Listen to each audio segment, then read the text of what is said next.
Yes. All right, good afternoon. Thank you for coming. I am honored to be joined today by a few of the folks up here. I want to take a minute to introduce them.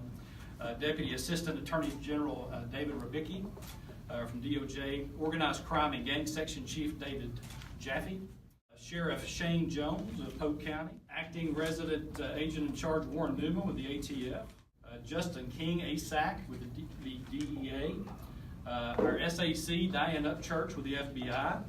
I think I saw Mona Henderson with the United States Postal Service, Russellville Police Department Chief Jeff Humphrey, and I believe State Police is represented by Joe Carter here today, and then our new prosecuting attorney Jeff Phillips is with us. I want to visit with you a little bit this afternoon about some activity that has been ongoing since last year. And you know, Edmund Burke said one time that when bad men combine, the good must associate. And it is clear to most of us that bad men have combined far too often in our state. It is therefore incumbent upon us to associate and to partner with our fellow law enforcement agencies to combat the violence and the aggression from those who would do us harm. The people with me at this podium are a manifestation of the idea that the good associate and the damage that can be done to criminal organizations when we work together. And so today we announce significant damage to a violent white supremacist criminal organization. Some of you will remember back in October of 2017, we held a press conference in this very room, I believe, and announced the indictment of 44 individuals on federal charges ranging from meth distribution to gun cases. At the time, we suspected that the individuals involved were tied to white supremacist organizations. We said at the time that we weren't done with the investigation, and today we have come back to Russellville to announce the unsealing of 54 defendants' superseding indictment alleging RICO Vicar violations by members of the white supremacist group New Aryan Empire. This group was formed for the purpose of maintaining and protecting the criminal enterprise through intimidation, threats of violence, and actual acts of violence. This group distinguishes themselves by employing a variety of numbers and symbols and tattoos and slogans and hand gestures, including swastikas and Heil Hitler salutes. We are alleging today that the NAE, including its leadership, membership, and associates, constituted an enterprise as defined in 18 U.S.C. Section 1959. That is, a group of individuals associated, in fact, that engaged in the following crimes with the purpose of retaliation against witnesses in criminal cases: solicitation of murder in aid of racketeering, attempted murder in aid of racketeering, kidnapping in aid of racketeering, maiming, and in this particular case, burning in aid of racketeering, assaults with a dangerous weapon in aid of racketeering, and other federal crimes, including felon in possession and distribution of methamphetamines. Now, I think it's important to note to this point in the Eastern District of Arkansas, this announcement is a little bit unique, in that it's the first RICO Vicar case brought in 15 years. RICO focuses specifically on racketeering and allows members of an organization to be held responsible for the acts of the other members, among other benefits. In short, with RICO, if you're a member of the criminal organization, you're in for a penny and you're in for a pound. It is a powerful tool that we will not wait another 15 years to utilize, both for violent crime and for public corruption in white-collar cases when it's appropriate. I want to specifically thank my AUSAs, who will not say their specific name because we're dealing with some pretty rough folks, and also the DOJ and David Jaffe and his group for helping us through this. They have been an invaluable partner. One of the knocks on RICO cases is that they're complex. And that's not untrue, but that doesn't mean that we can't get through them. And with their help, we've done that. We've announced that today. We're going to have more in the coming weeks and months. And it's going to be a tool that we rely on significantly as we move forward. And so with that said, I'm going to invite David Rubicki to come up and address you. Thank you and good afternoon, everyone. I'm very pleased to be here with U.S. Attorney Cody Highland, with DEA Assistant Special Agent in Charge Justin King, FBI Special Agent in Charge Diane Upchurch, ATF's Acting Resident Agent in Charge Warren Newman, Jeff Phillips, who you know as the 5th Judicial District Prosecuting Attorney here in Russellville, also Russellville Police Chief Jeff Humphrey, and Polk County Sheriff Shane Jones. We're here to announce sweeping charges, as the U.S. Attorney said, against 54 alleged members and associates of the New Aryan Empire, or NAE, a violent and highly structured criminal enterprise operating here in Arkansas. As alleged in today's indictment, NAE is a white supremacist gang that grew out of the prison system and affiliates with groups such as the Aryan Brotherhood. Since its founding, the NAE criminal enterprise has moved from the prisons to our neighborhoods, expanding its membership into the thousands. This morning, federal, state, and local law enforcement conducted an extensive sweep across Arkansas, arresting 54 charged defendants who are now in custody and will be held accountable for their crimes. Through operations like this, the Department of Justice is working to dismantle NAE by holding its most dangerous members to account for a string of alleged violent crimes and narcotics offenses. The NAE is reprehensible in its admiration for Nazi imagery and racist views, but even more alarming are the crimes and violence perpetrated by these defendants.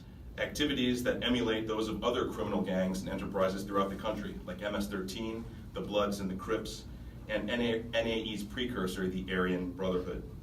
To counter this threat, the DOJ's Organized Crime and Gang Section, which I supervise, is working closely with prosecutors and law enforcement across the country to investigate and prosecute gang members who spread drugs and crime in America.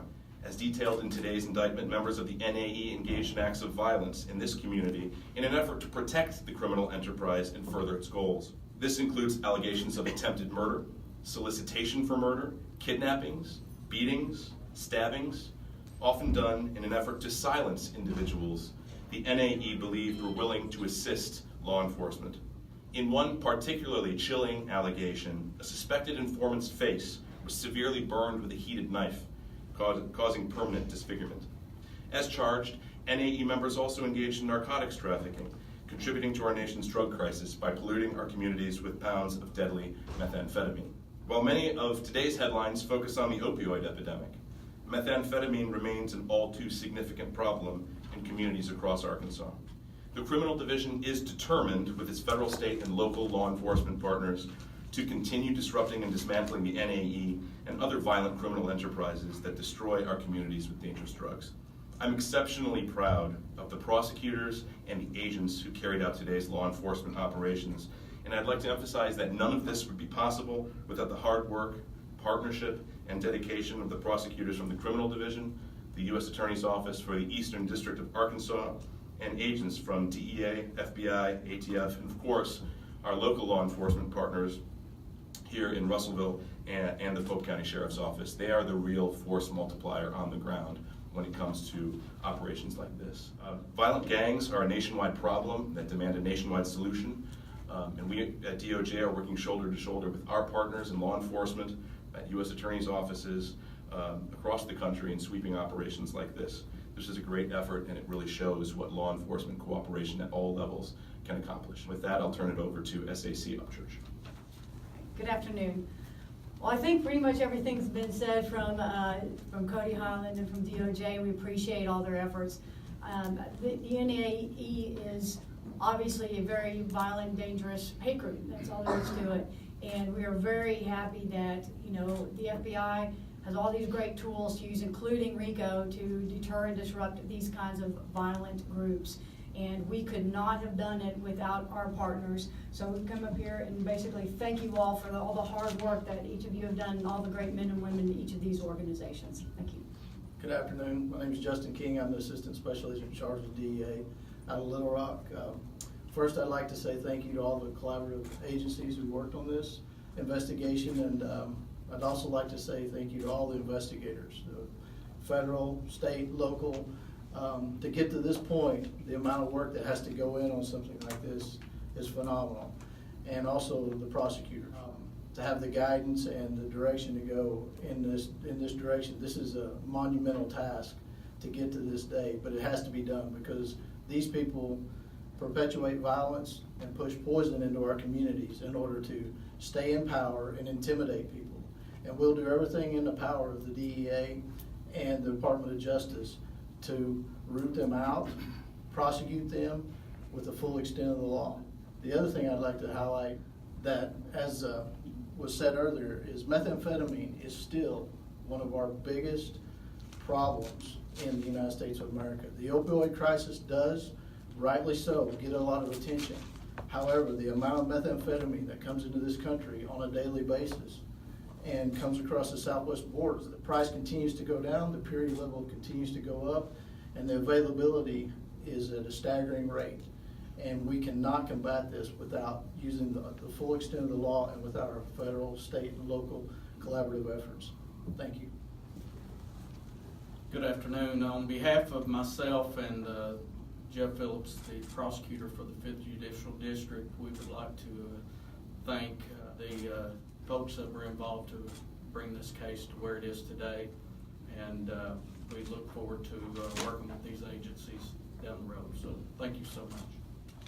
I'm Warren Newman with ATF here in Little Rock. I'm honored to be standing here amongst these law enforcement professionals. I'd like to say that these indictments of the new Aryan Empire are a result of a great collaborative effort by ATF, FBI, DEA, the Polk County Sheriff's Department, the Russellville Police Department, and the 5th Judicial Drug Task Force here.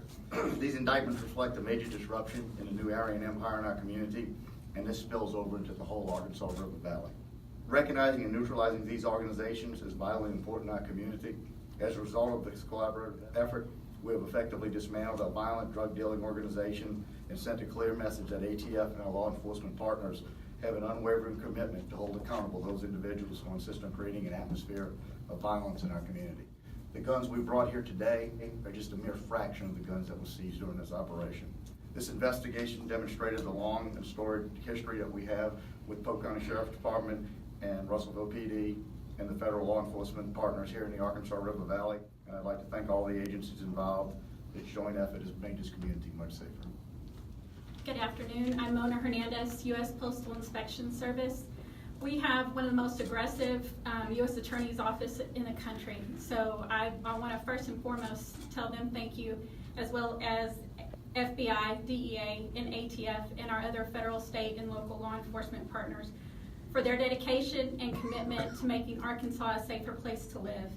The Inspection Service is absolutely committed to doing our part in reducing violent crimes associated with narcotics. We remain focused in disrupting organizations who attempt to use the U.S. mail to traffic narcotics, and will continue to do whatever it takes to ensure the safety of our employees as well as our customers. Thank you.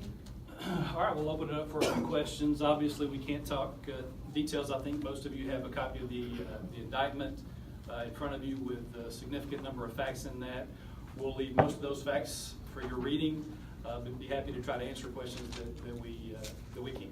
Cody, take me back to kind of the beginning of the sweep. You're, like you said, we were here October 2017. It's now come to this point, and you're getting to the point, this wide sweep of 54 arrests. Right. And take me through your mindset here as all this preparation leads to this moment. Oh, sure. And listen, somebody mentioned it earlier, it starts with the local folks. 80% of law enforcement is local. And so we have to have that partnership. So, they start pulling on a string, and then we come in and try to help them if they ask us to help. And at that point, things start unraveling for the bad guys. And so I think that's what we see today, is significant damage to a criminal organization that had a bad day. So yes, it lasted. These investigations can go on for a couple of years, months, and this one did. According to those court records, I believe I read that estimated membership was somewhere approximately 5,000 members. Is that correct? Is it whatever? I'm not sure on that. I'd have to get somebody else to help me with that 54. one. What about everyone Yeah. else? I'm sorry. 54 listed in this indictment. What 54, about the other yeah. members in this organization? Well, look, anytime you have an investigation like this, it can continue to expand out. And so we consider it an ongoing investigation, and will until this thing's taken care of. Among those listed is Wesley Gullet, who's been charged, who is allegedly the president of the group. How much of an impact will being able to charge him have on the further operations of it? Yeah, without commenting specifically on individuals, I know it's in the indictment. We have to be careful. And again, I think it's important to say that people are innocent until proven guilty, and that's important for us to say that. However, anytime that you can get leadership in organizations like this, it's critical, absolutely critical. And that, again, that's a reflection of the hard work put in by our local folks, our federal folks, and our federal AUSAs who have busted their rear ends to make this happen. Have any details of that 2016 attempted murder of the informant ever been made public? Deborah, I'm not sure. I don't think so. But I'd have to. I'm getting a no. That's okay. They have not. And I don't know if you can answer these, but one I'm sure you can. The River Valley, someone said it encompasses that whole area. how do you define River Valley? I think that could be subjective. I mean, Okay. for right now, we're dealing a lot with Polk County, and I think that's probably a pretty good way geographically to kind of narrow this in. Somebody can correct me if I'm wrong, but I think mostly it's, in fact, the inception of this, Polk County Jail. And one last thing, can you elaborate on what you yourself were the one that earlier mentioned RICO and another law to go after not only violent crime, Vicar. but public corruption? Yeah, Vicar, and look, RICO and Vicar is a tool that we haven't used in over 15 years in the Eastern District of Arkansas. That changes today. It is a significant tool to help us dismantle criminal organizations. Like I said, it is complex at times, but it is worth the push through. It expands statute of limitations. It allows us to charge predicate offenses in other states that's outside the jurisdiction. It is, again, if you're a member of an organization that we can prove as an organization that qualifies, you're in for a penny, you're in for a pound. And that is a significant tool that we can use in order to combat criminal organizations, whether that is a violent crime organization, whether that is white collar or public corruption. What's the message you're sending now? I mean, like you said, there's a decent amount of members that are still out here that haven't been indicted yet, or if they're going to, up in the air. But what's kind of the message you're sending now as the investigation continues? Like you said, this isn't the end of it. Well, I think it says that there are 54 people who have been charged, and this is an ongoing investigation. I'm not sure that I would be comfortable if I was a member of the organization. Most of the people here are from the Russellville, right around from this community. I think this is the headquarters, ground zero. I think so, although one of my AUSAs was holding up a paper sign that said Yell County. So I think we probably have some from Yell County as well. So. And when we talk about methamphetamines, give us, our viewers, an idea of what we're talking. You're talking massive amounts, correct? Yes, copious amounts of methamphetamine, which again, as Justin King alluded to, opiates rightfully gets quite a bit of attention right now. But I'm telling you, in the state of Arkansas, methamphetamine is a scourge. It is an absolute scourge, and so anything we can do to strike a blow against the distribution of methamphetamine, it is a good day. And I think Chris is saying we had 200 pounds. I mean, significant. Do you believe this organization was working with other organized organizations to import that meth here? Yeah, I don't know that I'm going to talk about that one. There may be some information in your indictment that reflect on that, but I'm not going to discuss that. You mentioned that a lot of this came from within the prison systems leaking out into the community. Are there systems in place from stopping that during these indictments going forward to keep that from festering, to leaking back out into the communities again? Well, I think to keep it from festering, you have to have a consistent hit. And I think our continued involvement, locals' continued involvement, to have a consistent presence and to be able to do something significant like a RICO case has got to put a significant chill on the folks who are involved in this organization and frankly other organizations that are involved in criminal activity. Anytime you say RICO, even if you're not that educated on the system, people understand what it means. And I can promise you criminals do. What's next? I'm assuming we have bond hearings, or what's next in this process? Yep, go through the prosecutorial process. The indictments were unsealed this morning. We'll have detention hearings and those sorts of things, and begin the process of, we've done a lot of work from this point forward. Going forward, we've got a lot of work to do with prosecution, and so that's how this works. I mean, these guys bring us the cases and do a great job, and they work with our folks, and we work with the DOJ to make sure that it's a case that we should be bringing.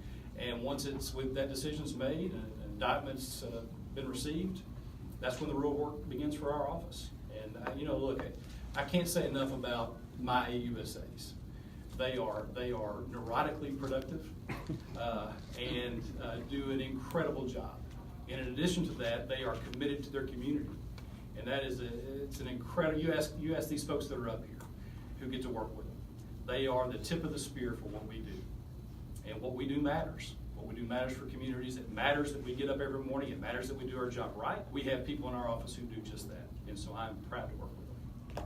Absolutely. How much of a strain does NAE and its activities put on officers and deputies here on a day-to-day basis?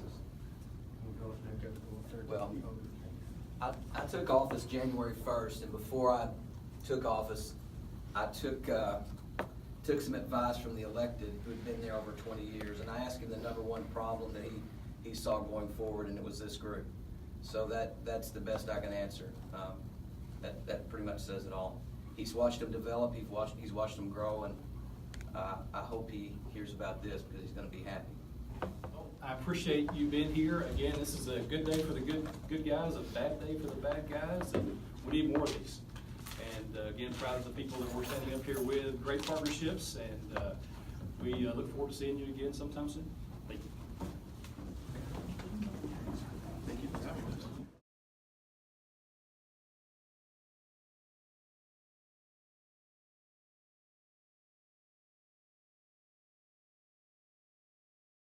Wait, I made that. Okay.